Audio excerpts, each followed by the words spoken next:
Welcome back to the Restaurant Technology Guys podcast. I thank everyone out there for joining us.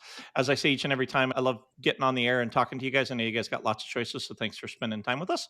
Today is going to be a really fun story. Ryan Black is joining us. Ryan, having read and then you and I talking about a pre-show, I'm excited to have our listeners hear where you're at and where you're going. Right on, Jeremy. Thank you. Thank you for having me here and giving me some time to talk a little bit about Sambazon and Acai and my story. Really, it started almost 25 years ago, which is crazy. I was 25 years old and had the opportunity to go down to Brazil and have a bowl of acai.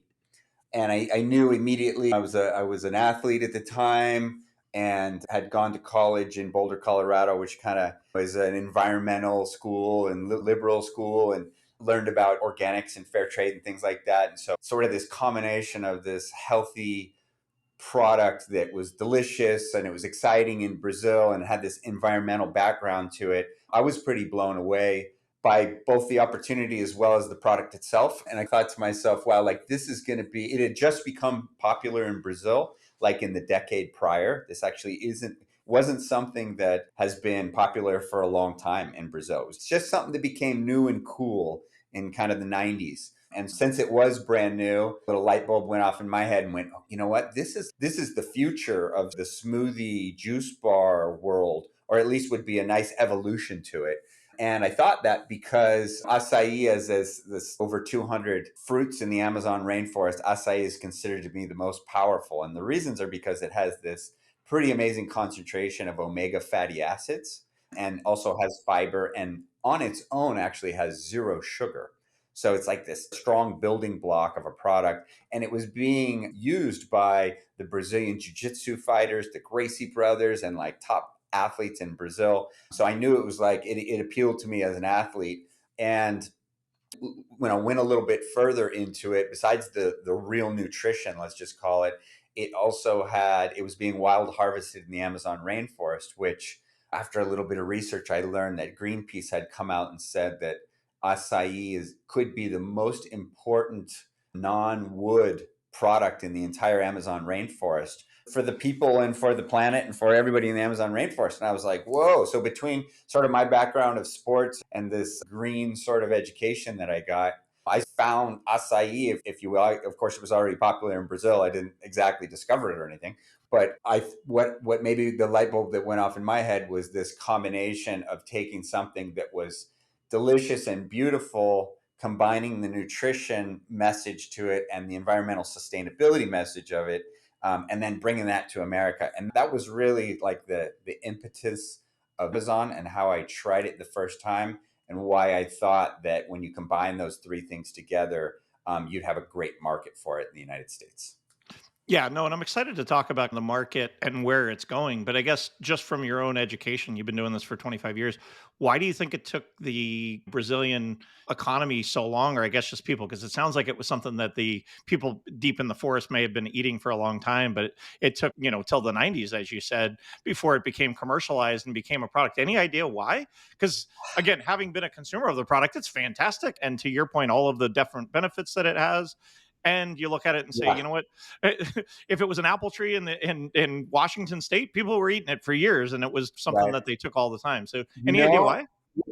it's a really interesting question. I have a couple of reasons. So one is that it's very rare, I think, in this world now that with globalization, everybody knows everything about it. Everything coming up with new ideas is hard. It's very rare to find something, in this case, a food that is Hmm. so, number one, delicious. It's not some super nutritious thing that tastes really poor and people are finding you can eat the algae or something. It's not like that. It's actually, even if it wasn't good for you, people would still eat it because it tastes really good. The second part is that the Amazonian diet of this product is actually, they consume like a liter of it a day, like a lot of it. And they consume it at room temperature. There's actually even what would it be? Not a myth, but like a history of the acai tree, a legend of the acai is that I'm actually going to tell you what the legend is. There was a situation in the Amazon rainforest centuries ago where overpopulation was happening.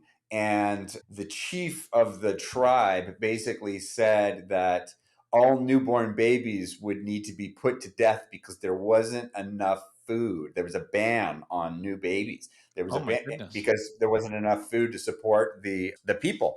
And what happened was the chief's daughter became pregnant, and her name was Iasa. And Iasa is spelled Iaca, right?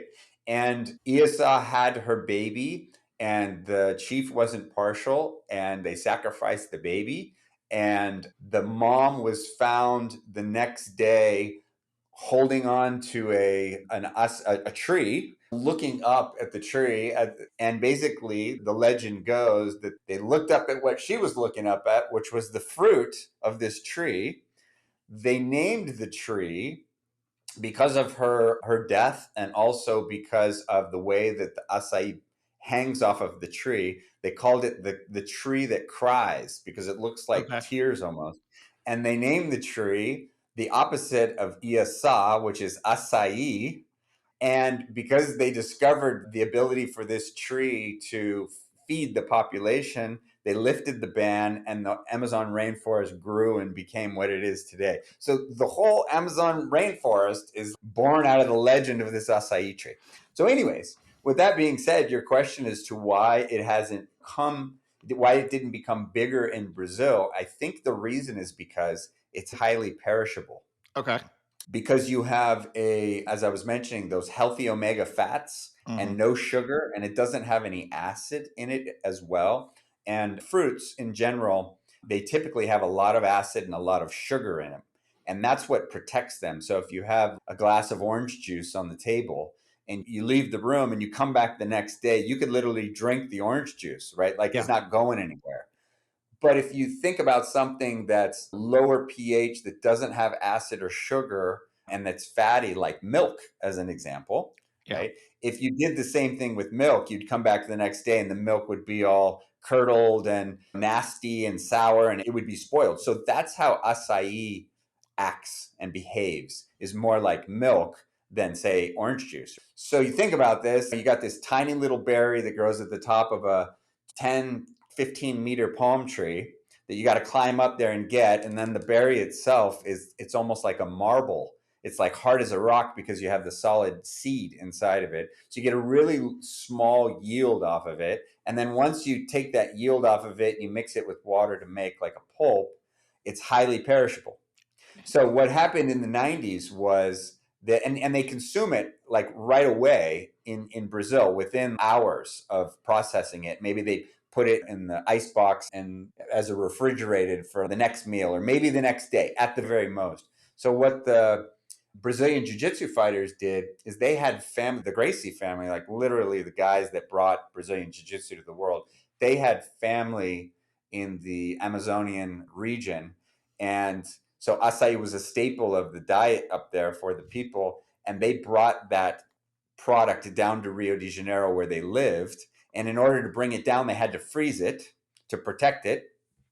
And they started mixing it with different things and came up with basically a sugar syrup to mix together with the acai. And that's what became the acai bowl in the Okay. 90s. So that's the history of it. And maybe the reason why its perishability is really the reason why it probably didn't arrive on the scene until the 90s. And I think even your conversation about globalization, like it's hard to take something that's so perishable and move it across continents because you just can't. At the end of the day, it was really tough. And so you're deep in the forest, you got to get it out. The yield is pretty low. And so I think across the board, I think you gave a good depiction and good understanding of why. Now, walk me through the journey, Ryan. So you were at a place you were like, dude, this is awesome. I got to figure out how to get this back. Walk me through, I guess, the next few years because it sounds pretty daunting. You talk about the story of where this thing came from, going up 30 feet in the air, getting these little berries, having to break them down to a pulp in Brazil, figure out how to store them and bring them back. Talk me through that journey because I know your journey's gone from experiencing that to I've got to figure out how to get the world this product that's out there. Yeah. So I guess I could say a couple things. As I started doing research on acai and the Amazon and this whole Greenpeace thing about supporting the Amazon rainforest and being a source of income for the farmers, the whole idea of saving the rainforest, or let's just say protecting the rainforest, is really about the flora and the fauna, the environment of it, and also of the people of it. Hmm. And what I saw was that you had traditionally people who live in the forest, they need to feed their families just like we do. And so the ways that they could earn income to feed their families were really limited to a handful of things that were fairly destructive when you think about it. It was like soy plant, cut down the forest and plant soy, or even worse, cattle ranching, Mm, which just devastates the forest itself, right? Or you have timber, you have some even more destructive things like charcoal, making charcoal or mining, or things that are, these are all like things that you can make money doing if you live in this part of the world, but you're basically just eliminating the biodiversity of the Amazon rainforest while you're yep. doing it.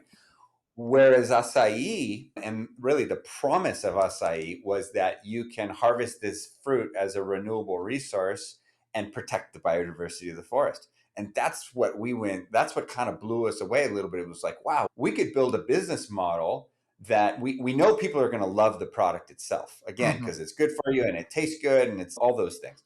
But we could create a business model that as we scaled, it could actually be a force for good in the Amazon rainforest, and maybe in a way that nothing else could, because there's so much raw material of it and it has this sort of global mass appeal. So while in socially responsible businesses in the Amazon, we're trying to work with indigenous cultures or things like that, it was more like for handicrafts or Yeah. things that aren't necessarily like scalable. And acai had this promise of being scalable because of the amount of the raw material and also the mass appeal of it. So we believed that we had a lot of work to do. When you ask, started taking you through the steps, it was a long way around to get to a supply chain that could support not only juice bars and coffee bars and restaurants, but also supermarkets and places like that. So we really, as much as I wanted to go right out and open a retail store or even a Hmm. franchise, I really knew that the supply side of it wasn't quite ready. Not that the acai wasn't available, but in order to do it sustainably, let's just call it, there's a lot of work we needed to do. Hmm. And the second sort of piece that was daunting, besides of course nobody could pronounce it, which 20 years later, I think we're almost over it. People actually know how to produce acai these days. I actually saw something on the news a couple months ago that said that the most mispronounced words in the United States, like acai, was in like the top three or something like that. So, anyways, it's good. It's getting pop culture a little bit. But anyways, the second part was really just the awareness. Hmm. People had never seen it, didn't know what it is. Changing culture, changing people's eating habits is not an easy thing to do. Absolutely. And those were the two mountains that we had to climb. One, creating this supply chain that could support supply, let's say, supply the world with acai in a way that was consistent with the values and aspirations of us as entrepreneurs. And two, this awareness of what the heck is this stuff? It's very foreign. It's got a foreign name. It's foreign color. The way you got to make it is foreign. Yep. The taste is a little bit, it's foreign. People have never tried it before. So these were the two big mountains that we needed to climb. And the way that we climbed them was, one, really head down investment into the supply side, into the, let's just call it the back end of Uh-huh. the business. We built our own manufacturing plant. We started doing direct sourcing with the growers of acai, which previously didn't exist. What was happening is the growers were selling it to guys with boats who were selling it to other boats who were selling it to almost like an open air swap meet. And then people that would manufacture it would meet up there, sort of thing. So there was many steps in the supply chain. And we were the ones who basically said, you know what, let's cut all those steps and go direct to the source and start working with acai on a daily, weekly, yearly basis to really understand it from a chemical composition and manufacturing composition. And then the other side of it, as I said, as much as I wanted to go out and open up a franchise or a retail store, the awareness wasn't there. So we really decided to become more of an enabler in the food service world and really start offering acai as to existing juice bars and Yep. smoothie bars and coffee bars. Yeah. So, Um, Ryan, real quick. yeah. Oh, sorry. I was just going to ask for those that have not experienced an acai bowl, whether it's through just anywhere, walk me through because I have, but I'm certain if we've got 2,000 listeners to this call, some percentage of them have never experienced it, have never had one, or have gone in and seen it on a menu and said, I don't know what that is. Just give me the banana and strawberry smoothie because that's what I came for, or whatever that might be. So, would you mind just painting a visual for us for what is an acai bowl for those that may not have experienced it? I will paint a visual. So first and foremost, think of a yogurt parfait. Everybody knows what a yogurt parfait. You got a bunch of white stuff, which is yogurt, and then you've got granola and berries, and you could actually put anything you want on there, right? You could Hmm. put pineapples, you could put coconut, you could put cacao, you could put anything you want. Okay, now so it visually looks like that, except for the white stuff is now purple, and that purple stuff is acai. And acai is it's a fruit, okay? Grows on a palm tree. It tastes like a mix of berries and chocolate. Yep. It's not actually too sweet, which is nice. So you think of it, and that's the way I also thought of it when I first have it was because it has that dense nutrition in it. I thought it would be like the base for smoothies going forward. So think of it how yogurt is a base in a parfait. Acai is like the base, and you can make a smoothie with it, or you can make a bowl with it. That's really just a matter of the liquid that you put in it. But the beautiful thing about it is changing visuals a little bit. Acai is like a pizza. If you like pineapple and Canadian bacon, that's your pizza. If you like pesto and something else, that's your pizza a little bit. So acai, it's like this base. And if you sometimes people ask me like how many flavors you got? Well, it's like we got one, right? It's acai. And the reason is because as the base, if you like mango and coconut, that's what you order today. You want mango and coconut on your acai, and it becomes this amazing sort of flavor mix of mangoes and coconut and acai and things like. If you like strawberries and blueberries and chocolate, cacao nibs or whatever it is, or Nutella or something like that's the acai bowl that you order today. And so you have literally 1,000 different combinations based on all the different superfood toppings and granolas and fruits and things that you would put on top of this base of acai. That makes Thank you for sense. that. And again, I'm very familiar with it. Like I said to you pre-show, I have some in my freezer that I bought, which kind of leads me down the path of. So you built this supply chain. You found these berries. You figured out, you know what? I got to go figure out how to get them from where they are today in a sustainable way that's not going to hurt the environment. It's not going to hurt the people that are there, and then bring it here. And ultimately, the thing that I guess I'm excited to have you share is you brought a product that was not known 25 years ago to market to the point that now it's one of those misnamed, mislabeled words that Americans can't say. And so, talk me through that path because you talked about doing it through some juice bars. You talked about doing it even in retail outlets. Walk our listeners through that path because I think it's pretty amazing what you've been able to do, and I think it's really a kind of a cool story. And I'd love for people that have listened to it, don't know what it is, and now they go into their local Kroger and they go, "Oh, I just heard about this on this podcast. I got to try it out Right. because Ryan told me how awesome Yeah. this thing is." Yeah. Yeah. Thank you. So as I mentioned, we started supplying juice bars, and one of our first customers was Juice It Up here in Southern California, and we met with the owners, and they were like, "You guys are wild, and what the heck is this stuff? But you know what? We believe in this. We're going to try it." And they gave us an opportunity, and it started selling really well. They're still great partners 20 plus years ago, but they were really the ones that were the first guys of somebody with a real business to really give us a chance. And so people started going to the juice bar, and we would both sell acai smoothies and acai bowls. And again, the difference is only the amount of liquid that you put in. If Yeah. you put because comes frozen, think of it as it's a frozen puree. So you put a little bit of liquid in it to blend it in the blender, and it's pretty thick. So you pour that into a bowl, and then you put your toppings on it, and then you eat it with a spoon. That's an acai bowl, right? Yep. If you took that same frozen acai, but instead of putting say a couple ounces of liquid in it, you put 12 ounces of liquid in it. Now you have a liquidy smoothie, and it's you put bananas and strawberries in there with say some plant milk or juice or something. Now you have a smoothie and you drink it, right? It's not Mhm. that different.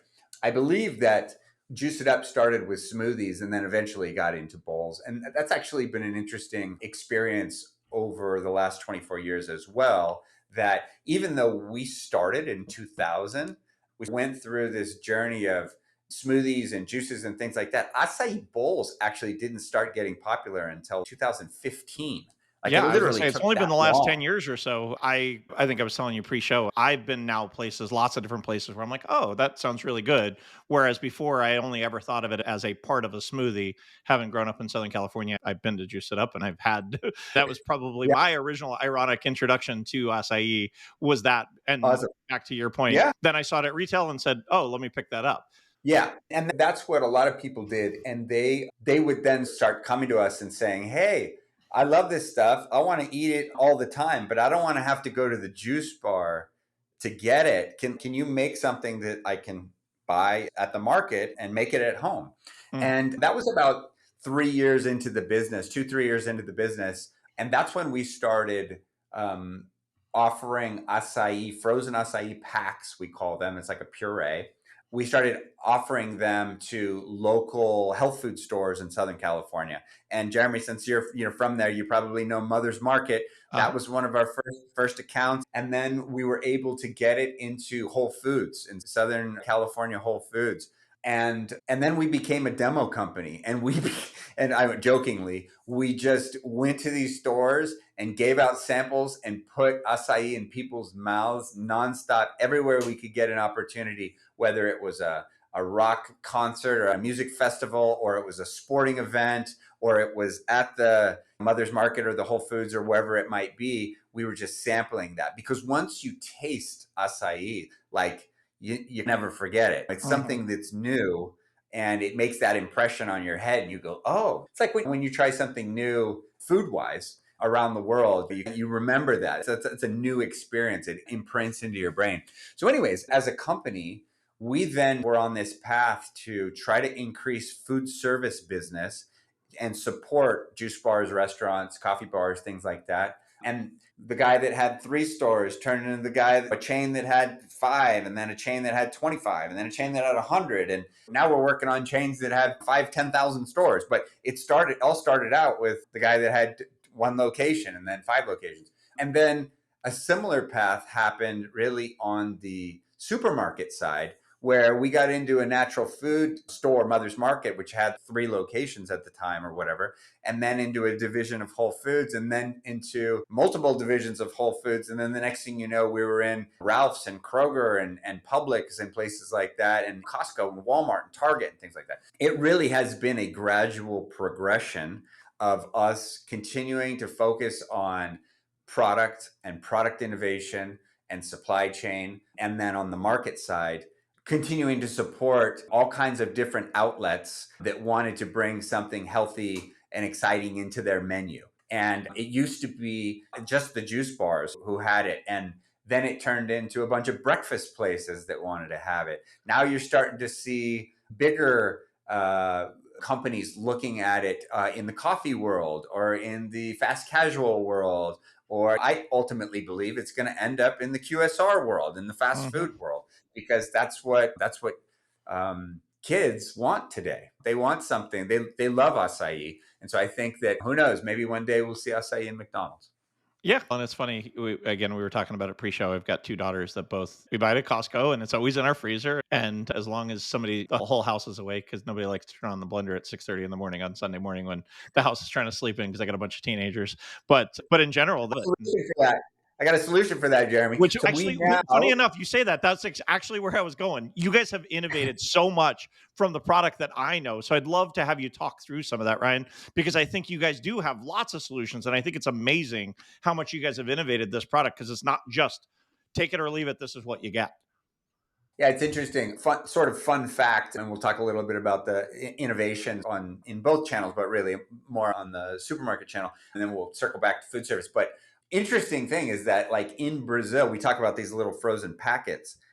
In Brazil, certainly when we started, that was the only thing available, right? Like that you'd be surprised to know that we have way more innovative products in the United States with acai than you would find in the home country. That's Hmm. they were really working more just with the raw material in a bowl and in Yeah. a cup, really, and maybe a kind of a smoothie, but not so much. But that's it.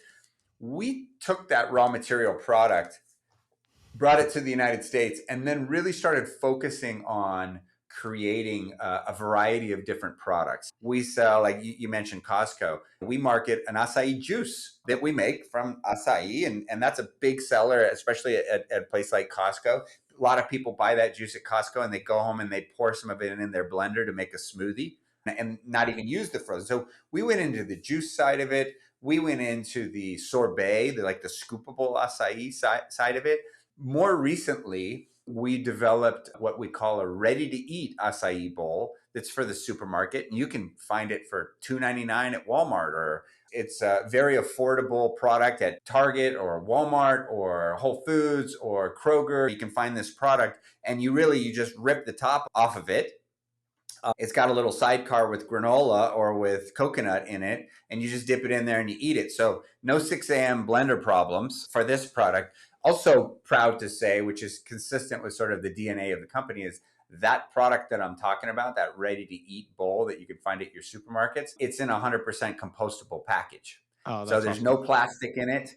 And yeah, it's consistent with what we've been trying to do from the beginning, which is create a business that's not only good economically, but also good environmentally and good socially in everything that we touch. And there's actually a term for that triple, it's actually called the triple bottom line, that triple Hmm. bottom line lens of looking at your business from an environmental perspective, an economic perspective, and a social perspective, and making sure that the bottom line or the profit of each one of those lenses is where you want to be and is consistent. And with that, you have, if you can make all three of those a success, then you have what's called triple bottom line success. And that's the company of the future that we really want to be.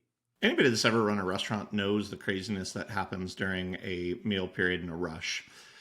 One of our partners, Restaurant Technologies Total Oil Management Solution, is an end to end oil management system that delivers, filters, monitors, and recycles your cooking oil, taking one of the jobs that none of your team wants to do and takes it off your hands, allowing your team members to focus on their guest. Control the kitchen chaos with uh, Restaurant Technologies and make your kitchen safer while maximizing your staff's time. The solution can be provided at no upfront cost. If you want to learn more, please check out rti-inc.com or call 888-796-4997. Yeah, some of our longtime listeners will remember the story of Big B Coffee out of Michigan.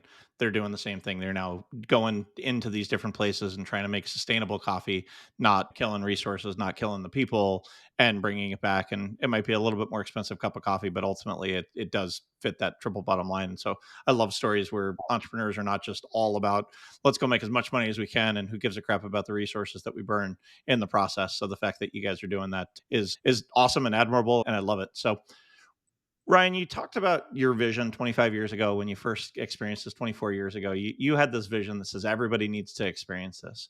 And while you have done tremendous work in the last 25 years, you've got a new venture that you guys have been on this path most recently. Talk to me more about kind of your own retail outlet idea and where you guys are at with that. Yeah, thank you. So, from the very beginning, again, the first plan was to create this retail environment because that's what I experienced in Brazil. It was similar, I've heard or read, I should say, in Howard Schultz's Starbucks book about that third place away from home where people go and they congregate and it's community and they hang out, sort of thing. And in Brazil, that's what I experienced. But instead of having a cup of coffee, it was having an acai bowl. And so I was like, okay, so this is cool. It's got the tropical vibe. You got good music. And, the supply chain that we've built has an opportunity to communicate about fair trade and environmental sustainability and all kinds of positive things and optimistic things for the customers, frankly speaking. And the product, yes, we sell acai as a product, but it's really the acai is a carrier, if you will. It's a vehicle for that message of Hmm. sustainable development. And actually, Sambazon is an acronym for Sustainable Management of the Brazilian Amazon. That's the way we founded it on day one because we wanted to have this positive energy from really the acai palm tree all the way to the palm of your hand. And we actually have coined a term we call palm to palm, from the palm of the tree to the palm of your hand. And so it's very difficult it's literally impossible to tell that story behind a freezer door in a supermarket, or behind the counter at somebody else's juice bar. It's very difficult to do that. And really from the beginning, we've been fixated on this idea that once the supply chain is built to be able to supply the masses, and A, and B, the awareness is there to be successful with acai without killing ourselves, we would come back and launch our own retail business as we've planned for 24 years. So in the last few years, we began working pretty seriously on our own retail concept and trying to take the challenges that we've seen with acai or with acai retail concepts away so that the experience for the customer is seamless. And that has to do with the speed of service, of how long it takes you to get a bowl. Because acai, again, that whole idea of taking a frozen fruit out and cutting the packs and putting it in the blender and mixing other stuff and doing all those things, it's really time consuming. And that's not something that you might think that you open a store and you got a line out the door. That's actually a good thing. It's actually not a good thing. What would be much better is if you had twice as many people coming through your line in a day instead of people standing in line and waiting. We've been working for over a decade on the intricacies of the acai bowl making model, if you will. And we actually opened our first store in 2011. I think we were one of the, actually, I know, we were one of the first few acai bowl shops dedicated to Oh, acai that ever opened in this country. But we did that in order to not necessarily start competing in that market, but really to start learning in that market, learning how we connect with customers, learning how we make acai the best way, learning how we refine our menu and how we refine our guest experience and guest journey. And so I'm really excited to say that in the last couple of years now, we're starting to put our retail locations out. We've chosen to do a couple things. One, we started putting them in high traffic locations like okay. airports. So, as an example, down in the South, you have Charlotte Airport, which is the number 10 airport in the world. You have Atlanta Airport, which is the number 1 airport in the world, with Sambazon Acai locations inside of the airport where travelers can go through breakfast, lunch, and dinner and get an acai bowl and get it fast, get it within 90 seconds, even when it's a very busy time. And a really fantastic thing for the brand, for the consumer. And more recently, we have launched a franchise program just in the last few months, actually. And now we're looking at putting our first acai bowl franchise retail locations out on the street, I would say, in a neighborhood near you. And I guess talk me through, because I do get this question from time to time when people are in the place of trying to understand the franchise. Is it primarily non-traditional locations? Is it end caps? Is it brick and mortar? Is it inline?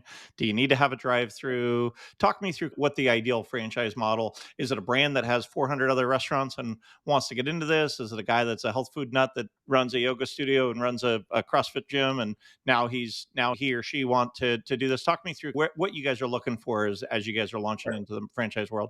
Yeah.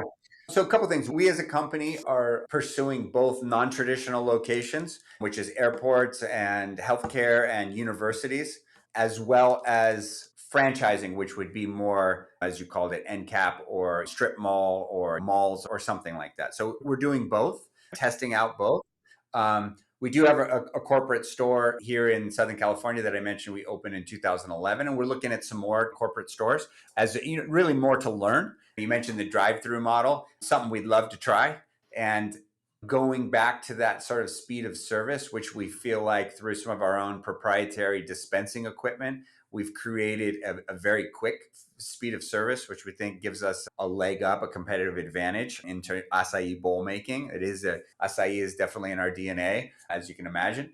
And in terms of our perfect franchise partner, we are looking for partners who have experience in the franchise food and beverage market.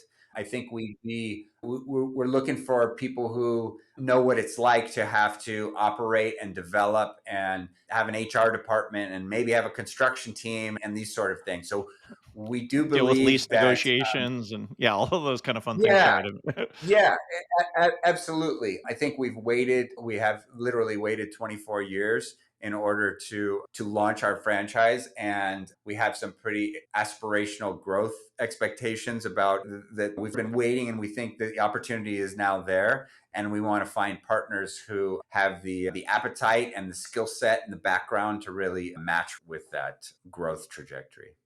That's awesome. How do people get in touch? How do people learn more? How do they figure out? I'm sitting here listening and I'm like, "Dude, that guy Ryan's awesome. I love having us. I was in Charlotte and I love the bowl. Now I got to have one Yeah. in my hometown. I got to put one on my college campus for my kids, whatever it is." Tell me more about what that Absolutely. might look like. The easiest way to get a hold of us is on our website. There is, or you can email info@sambazon.com. Like, we will get it, we will see it. Or if you want to go onto the website, you can go into the franchising bull shop franchising section of the website, and you can find next steps on how you get involved with Sambazon and become a partner on this amazing journey. Awesome. Ryan, I am grateful for your discovery 25 years ago because I am a consumer. I enjoy the product. I promise you, I had no idea what it was 25 years ago. So it's awesome that you brought it back to the States and I get the privilege of having it. Thank you for sharing your story. And to our listeners, guys, we know that you guys got lots of choices. So thank you guys for spending time with us and make it a great day.